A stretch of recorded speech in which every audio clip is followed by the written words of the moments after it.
Hi, మంజరి మనసారాకి స్వాగతం. ఇవాళ మనము తమిళనాడు పెళ్లి భోజనాల్లో ఒక రసం పెడతారు. దాని పేరు కళ్యాణ రసం. చాలా బాగుంటుంది. మనం అన్నీ ట్రై చేయాలి కాబట్టి ఇది కూడా కొంచెం హెల్త్కి కూడా బాగుంటుంది. ఓకేనా, రెసిపీ చేసుకుందాం, మన దాంట్లో పెట్టుకుందాం. మీరు కూడా ప్రాక్టీస్ చేయండి. ఓకేనా, రెసిపీలో కలుద్దాం.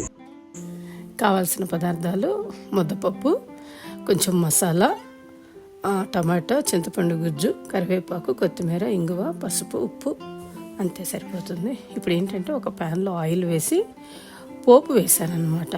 పోపులో కూడా మరీ బీభత్సంగా ఏమీ వేయక్కర్లేదు. కరివేపాకు, ఎండుమిర్చి వేస్తే చాలు. అది వేగిన తర్వాత టమాటా వేసాను. టమాటాలు, ఉప్పు, పసుపు వేసాను అనమాట. అది దగ్గరకు వచ్చేస్తుంది.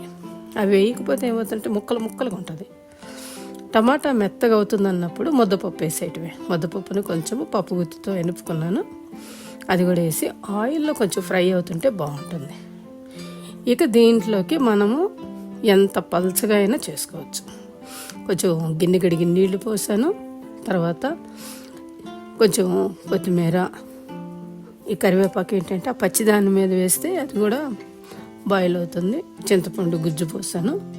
పల్చగా చేసుకోవాలి ఇది, ఎందుకంటే పప్పు ఉంది కాబట్టి చిక్కగా అవుతుంది. అంతే, సింపులే. దీనికి మసాలా ఏంటంటే మిరియాలు, జీలకర్ర, వెల్లుల్లిపాయ రోట్లో దంచాను. ఇదే దానికి సీక్రెట్. అంతే. అంటే లాస్ట్లో అన్నీ తిన్నాక కొంచెం రసం తింటే తేలిక అవుతుంది, పొట్ట అరుగుతుంది, సో ఇబ్బంది లేకుండా ఉంటుంది. కొంచెం లాస్ట్లో దించబోయే ముందు ఇంగు వేసాను. అంతే, ఇంకొక పొంగు రానిస్తే కళ్యాణ రసం రెడీ.